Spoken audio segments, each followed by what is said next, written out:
this video, we're going to be returning to the big book of drawing, and we're going to be covering the secrets to drawing realistic faces.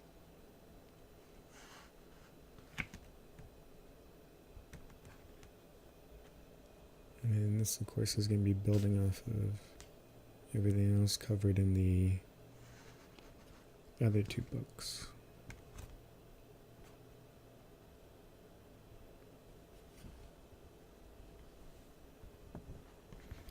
And I think I've always been pretty fortunate to be naturally good at doing portraits for some reason. You know, the rest of the human body I struggle with, but for some reason I'm able to do faces pretty good.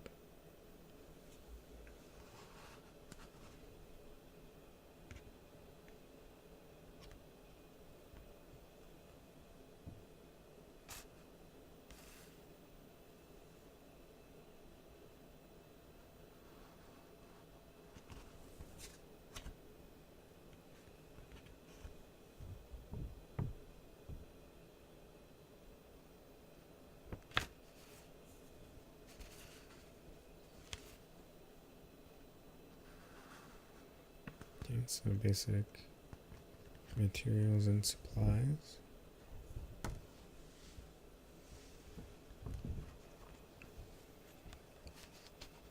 Before we get into the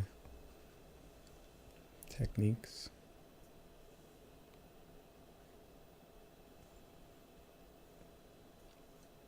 So you got like your B's, your H's, what short F means.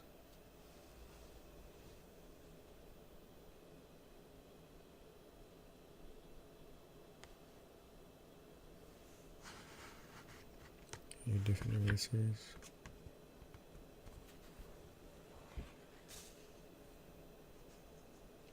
Here's an electric eraser. I have, it's not this one, but I have one that I plan on using in a video in the future. I also have one of these. Guards, which helps you erase very specific areas. I've got a ruler like that. I've got circle templates. I've got blending tools.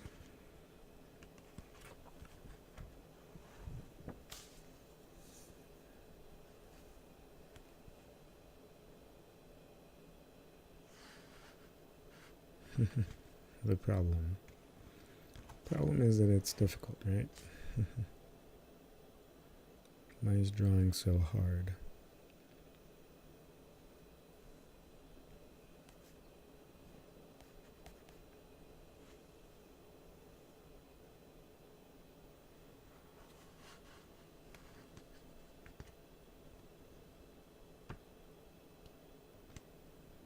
Another interesting thing about this book is that so far all of the books, they seem to be in different styles.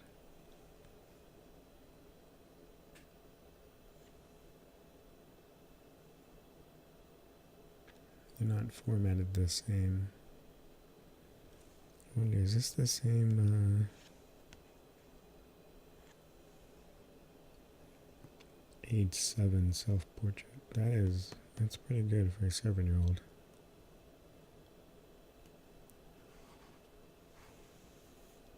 Yeah, okay, so this is pre-instructional drawing.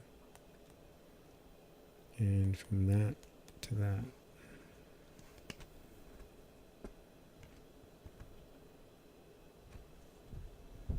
And that's covered in this book.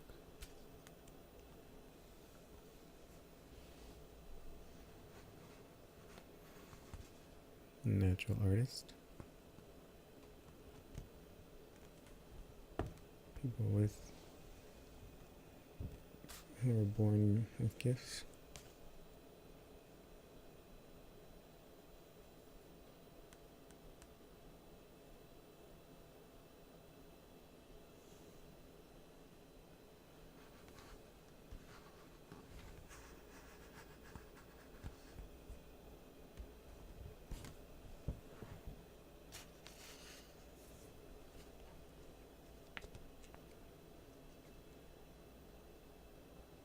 It's just crazy when you think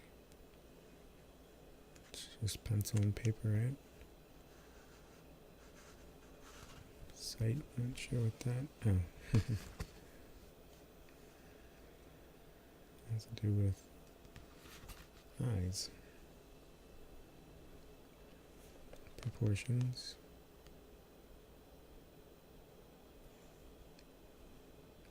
So one of the things I learned very early, which helped me draw portraits so well, is I learned to take a landmark on the face, and from that one landmark you could figure out the correct proportions. And the landmark is usually one of the eyes on the person that you're drawing. And I'm sure it looks like they're going to cover that here, but so from the eye you can figure out, hopefully they'll cover it later, but from the eye you can figure out how wide the face is, how long the face is, how far down the nose and the mouth and the chin are, and you can do that with eyes. And once you get that layout done, then it's just a matter of making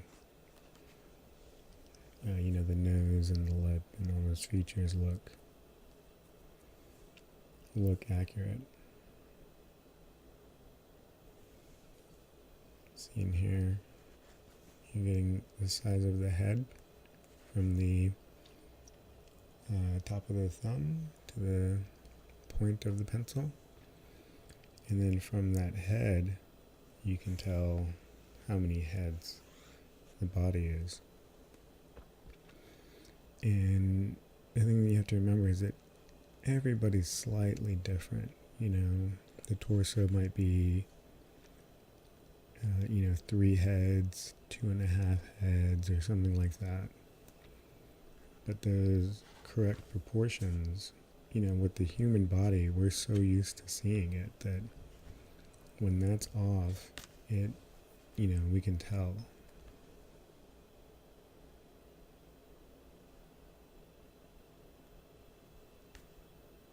Okay, so how to measure your own face.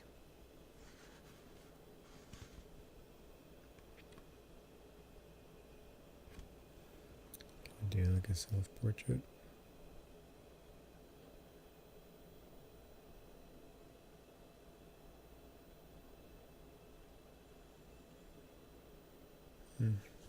That's interesting. I guess that's the way to resize it, right? This is going to be the eye on your drawing, and that's the eye on the original.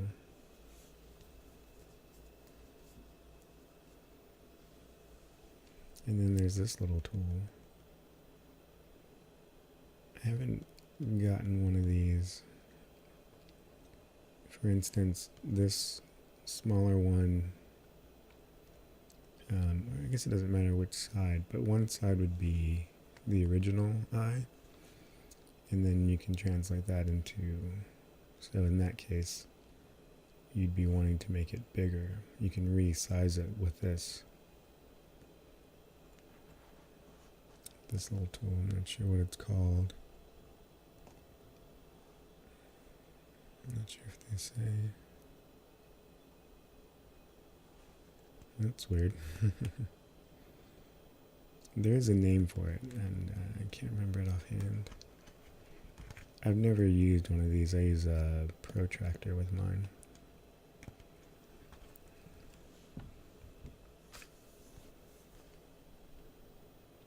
Here we go.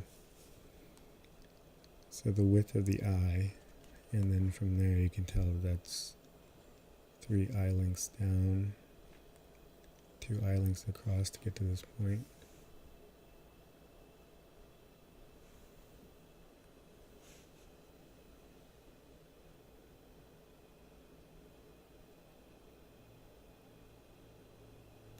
Similar principle right here.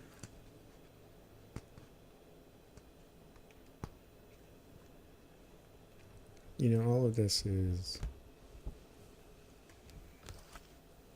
I enjoy this part where you're measuring everything out. But that might seem like too much for some people. They just want to get into it and they just want to draw. But this makes it so much easier. Here's the grid, right, from before with the animals coming into play here.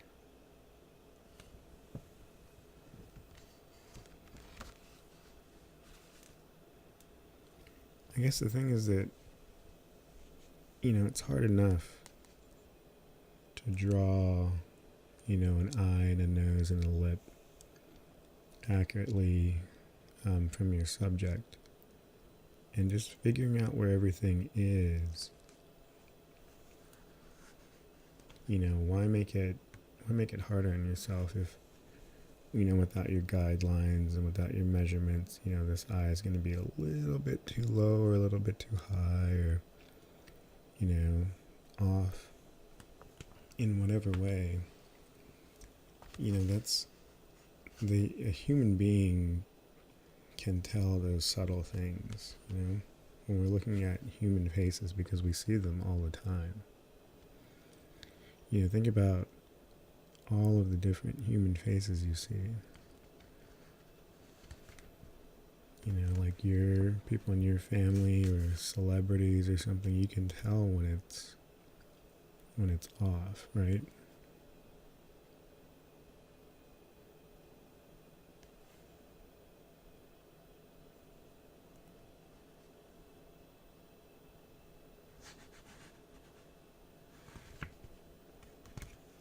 So we got some eye stuff.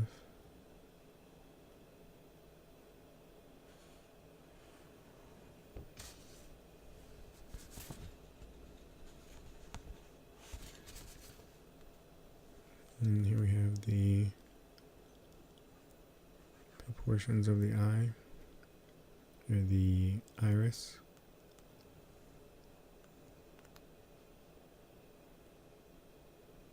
One-fourth and one-fourth. Okay. Another thing, we saw this in the previous book with the animals, you invert it, right? So that way you focus solely on the shapes and the lines. Because when it's turned, right side up, you kind of have your preconceived ideas.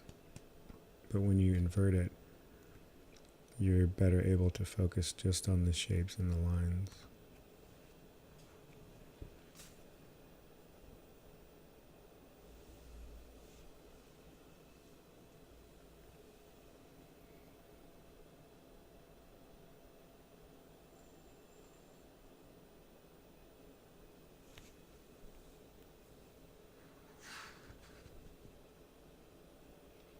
I'm not really sure what. I have to go back and actually read that. I'm not sure what that's talking about.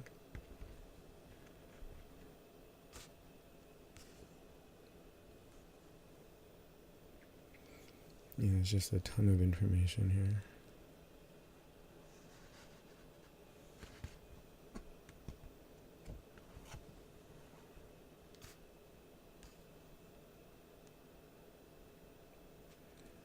Talking about making sure the angles are correct.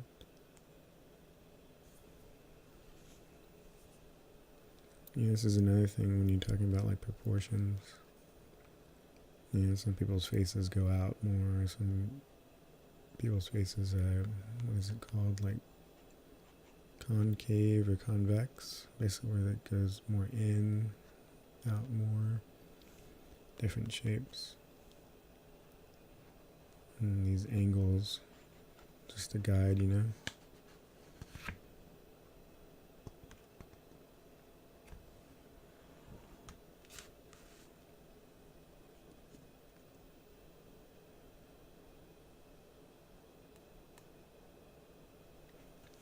Tracing, is that what they're doing? Get those glasses right. That's what it looks like.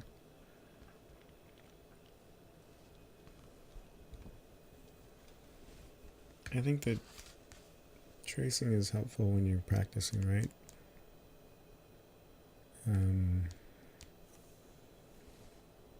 But of course, you never want to plagiarize somebody's work.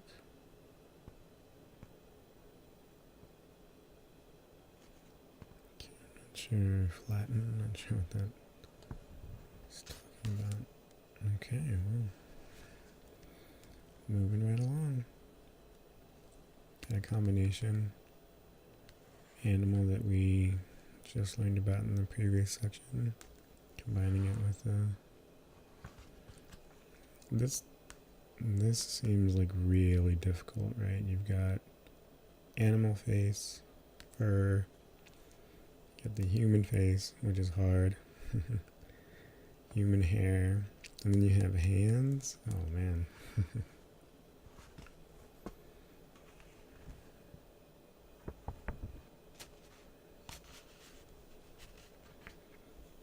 These blending tools.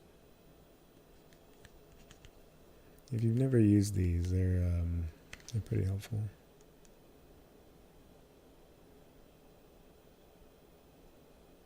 Okay, electric eraser.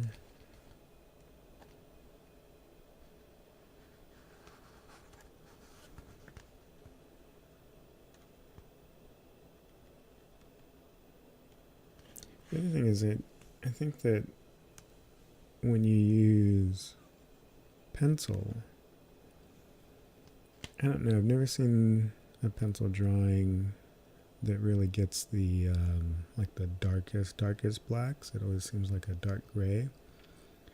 Whereas with charcoal, I feel like you can get like a really good black.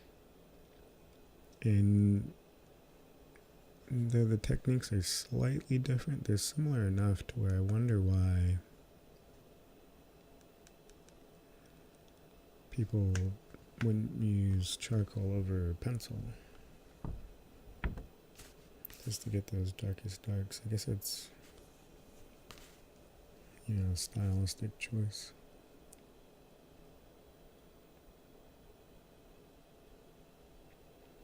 And I do not have a pencil like this, or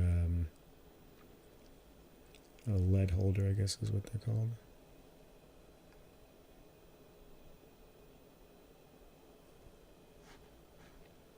You can sharpen a wooden pencil with like a razor blade and get a longer lead point.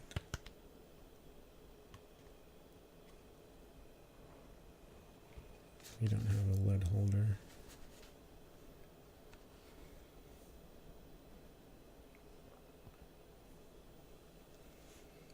Yeah, look at this kid. This kid looks kind of scary. I mean, this drawing is definitely scarier than this one, but this one looks like a clown or something. Paint his lips and nose red. Yikes.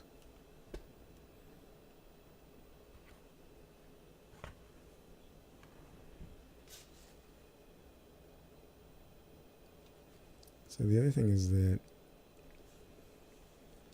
if you want your drawing to be, again, it's a style choice, but the common thinking is that there actually aren't any lines, right?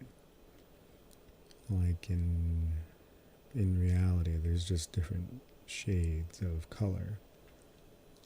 So here we see these lines that make up the shape of the nose. The thinking is that in reality, it's just different shades of whatever color.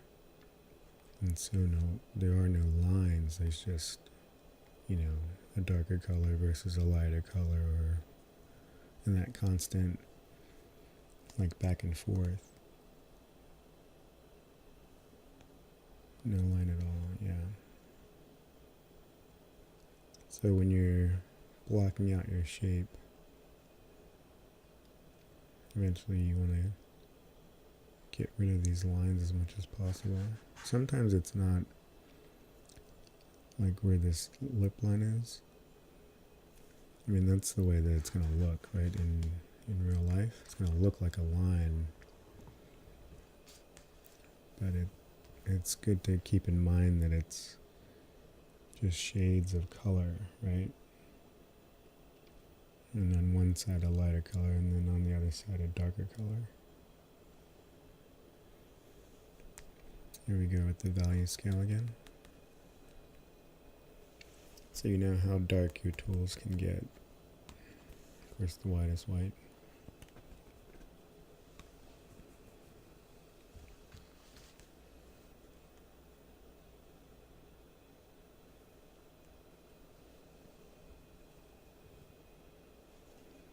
Light is light.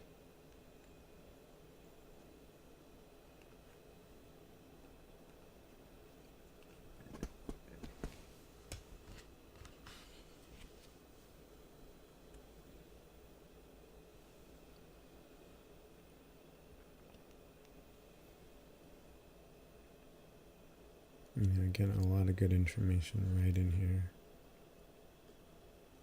You know, when you look at this sphere and the shading of the sphere, and you have this, for instance, you have this reflected light right here. And what this is, it's the light bouncing off of the table, hitting that underside. Well, that directly transfers over here. If you look under the nose, you've got reflected light off of, you know, whatever the sunlight or whatever the light source is reflecting off of, hitting underneath. You know, it's little details like that. It's important to keep in mind.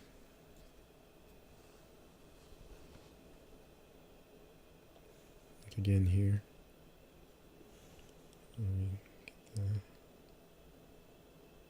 Right there, you have reflected light.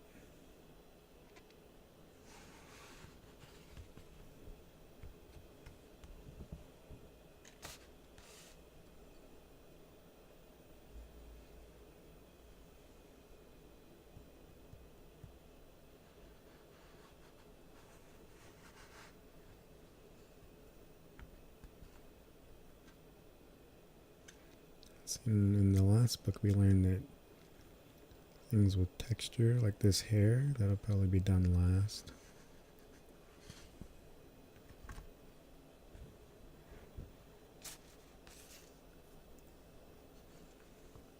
I think this is from the picture from before. That little dribble. Drooling child. Okay, so now we're getting into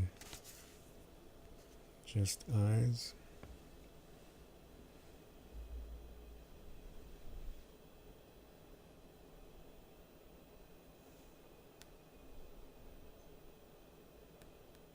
Yeah, a lot of good information here. I think all of these elements need to be there. Yeah, they're talking about how to figure out your proportions. These are eye lengths or whatever.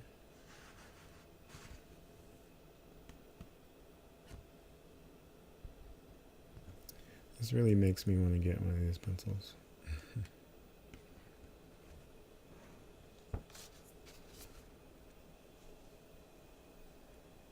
I don't need it, but it just looks cool.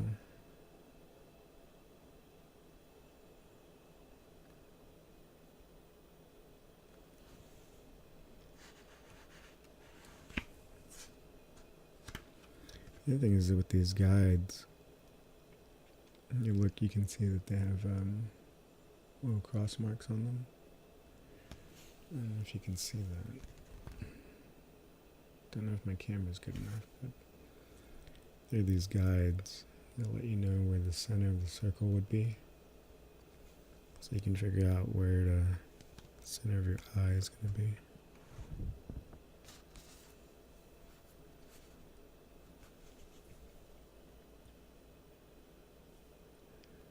Different eye expressions.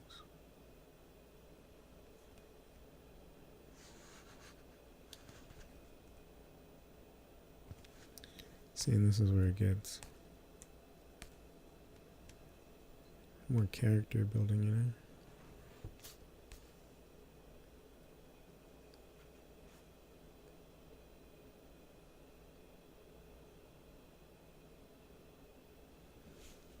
See, in the image before, where it has the breakdown of all the different pieces that make up the eye, you know, you can see, for instance, with the eyelid, saying this is average, heavy, overhinging, but it's still there, right?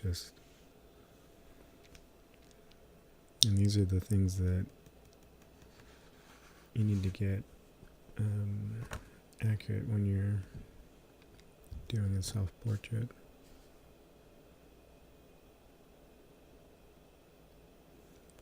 Kneaded eraser. You can shape it to get well,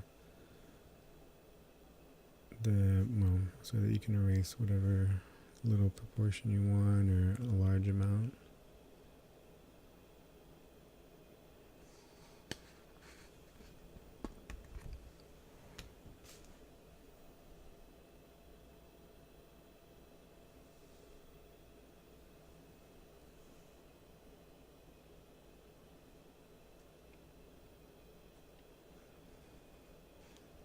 I'm gonna go with eyebrows. I never wonder if this is like I don't think that's 45.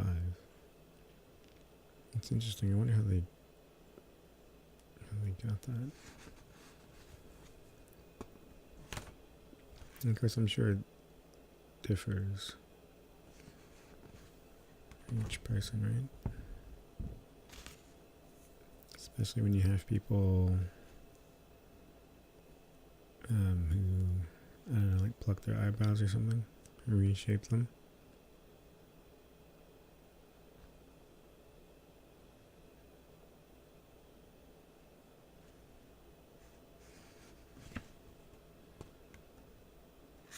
If you don't have one of these clear rulers, they are extremely helpful, and they're not that expensive.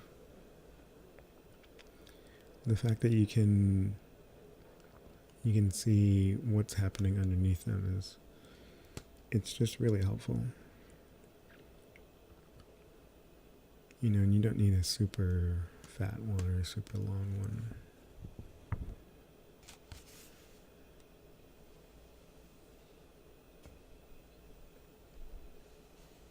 That's another thing I like about these books. They give you plenty of examples.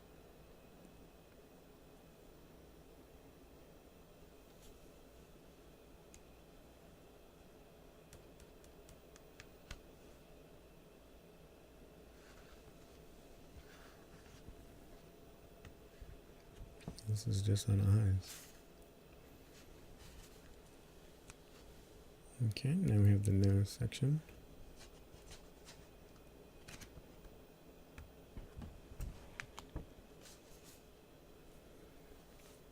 Okay, all the elements of the nose.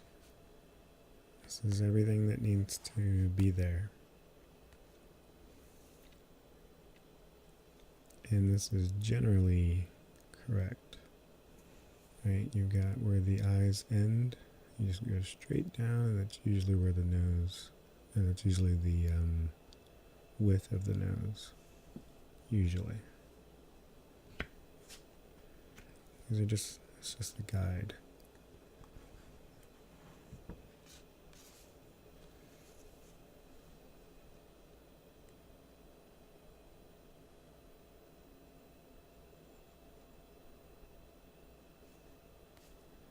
Again, just a guide. Some people's nose might be a little lower or a little higher. More examples.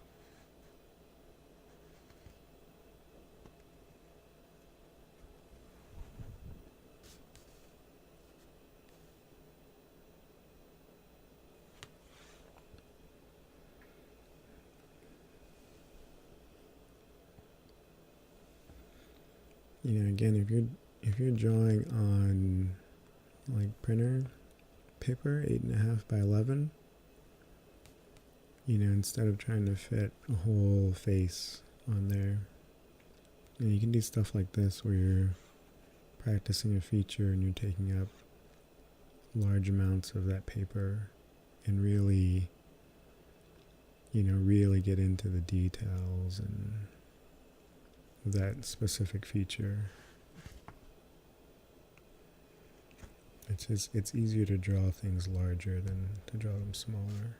And I feel like most of us, we start with this small paper because that's what we have access to. But it's easier to draw larger. So if you just, for instance, your whole paper is 1 or 2 noses, I think that's fine. Avoid drawing lines. Remember, these are just different values of color, right? Your lines, they're just guides, but eventually you want to blend them out.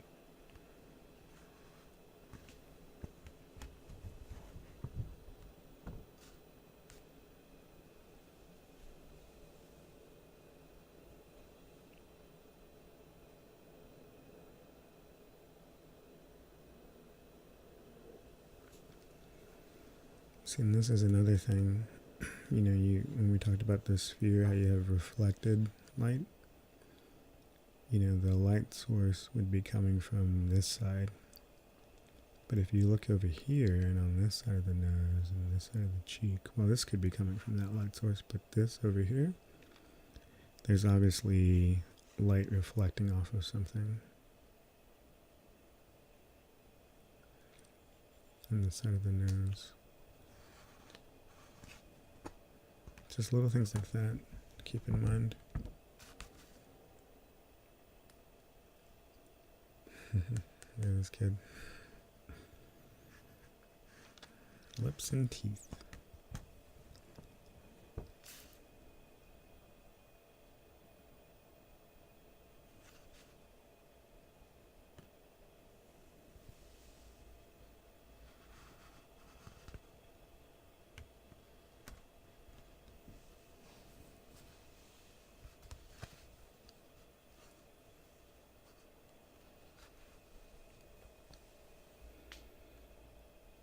It looks like lips are going to be much easier than eyes or noses.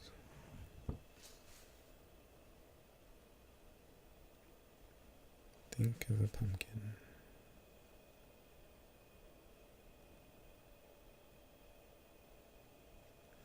Okay.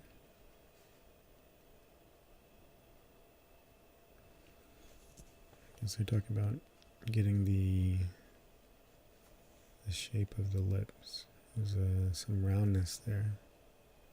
It's not just a flat plane.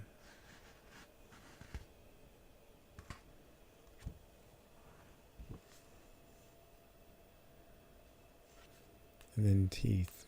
I really do not like drawing teeth.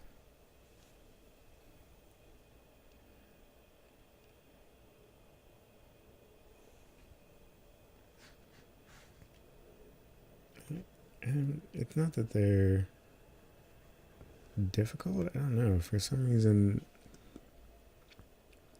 when you get into drawing, you have to really pay attention, And when you look at something, you really look at it, and you look at the the lines and the shapes that make up the subject. And teeth, for some reason, they just kind of weird me out.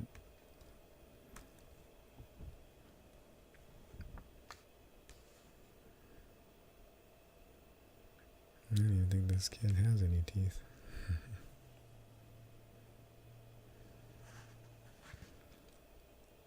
Okay, drawing the head.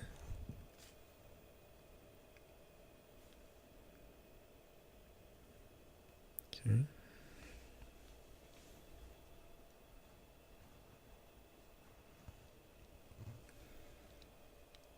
always think it's crazy when you think of how thick your skin is. Like there are artists who do get out of here. Facial reconstruction. If they find like a skull that's been buried for however many years, and there's no way to tell visually from the face or from whatever remains, they can do this process where they use clay and they reconstruct the face. They have these little things sticking out to let them know how much skin, essentially, to put on. It's pretty interesting. And they can help identify who the remains belong to. Here we have head shapes. And this is where your angles come into play.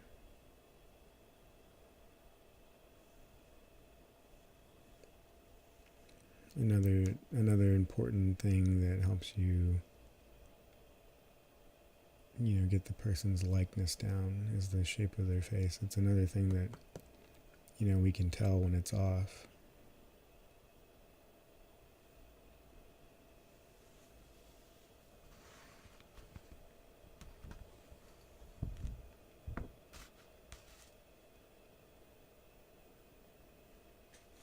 Cheekbones, that's another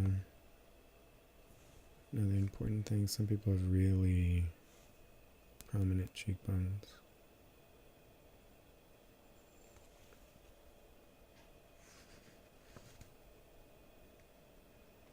So this is one of the things why portraits are so hard, because there's so many different features that if one feature's off, it just looks off. And it's so easy for us to tell.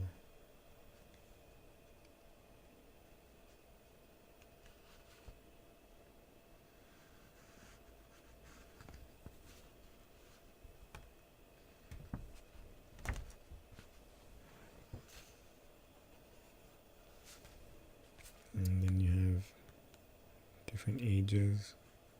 Like all of these things, they just make it more difficult. Like for instance, the proportions on a baby's face versus I'm not sure how old this kid is, but a kid's face versus a teenager's face versus adult face.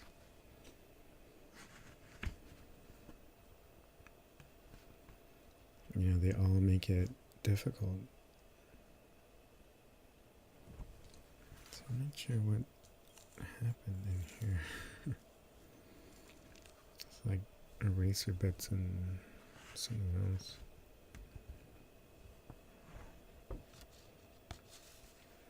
And then ears. Ears is another thing that's difficult. Any one of these features, the eyes, the eyebrows, the bridge of the nose, the nostrils, the lips, the chins, the cheeks, the ears, if any of it's off, your drawing just doesn't look correct. You can get most of this right, and then one of those features wrong, and it's really frustrating.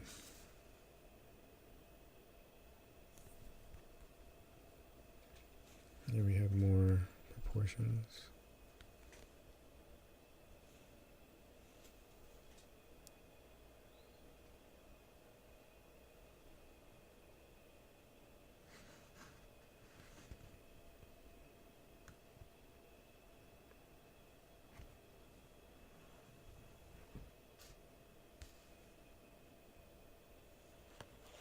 And then we get to hair. Should be similar to what we covered in the animal section,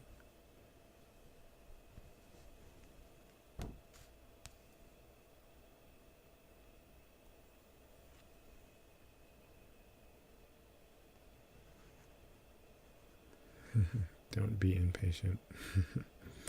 It's gonna take a long time.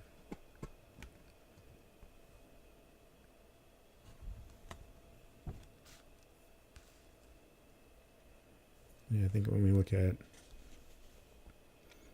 like cartoons or like anime, where they really simplify, like this would be like just the whole shape, right? But in reality, it's a bunch of different strokes.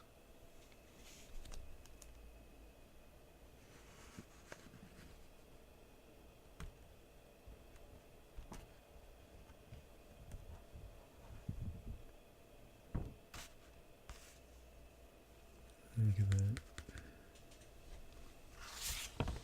So from this,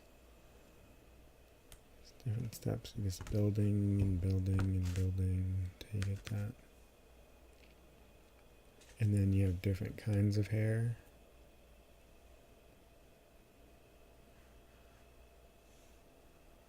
Different hairstyles.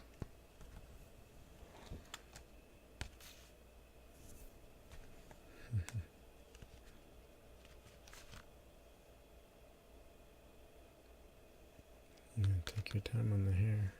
Oh, is that it?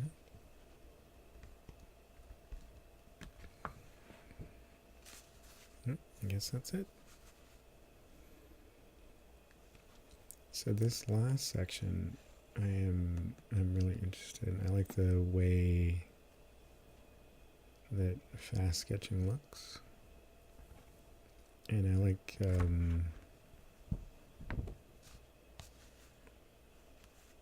the idea of like, oh, you know, you're somewhere, you see something, bam, you pull out your sketchbook and you just do a quick. And these are mainly for reference, but I really like the way these look. I like that you're able to get the information across in such a simple way. You know, it's more problem solving, done on the fly very quickly.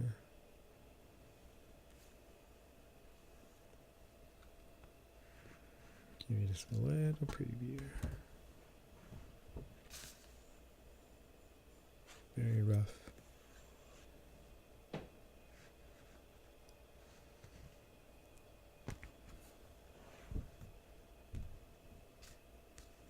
Table of contents, okay. Well, that's what we'll be covering next in this book. The Big Book of Drawing that I got for $3. And worth every penny so far. More than enough to not only get you started, but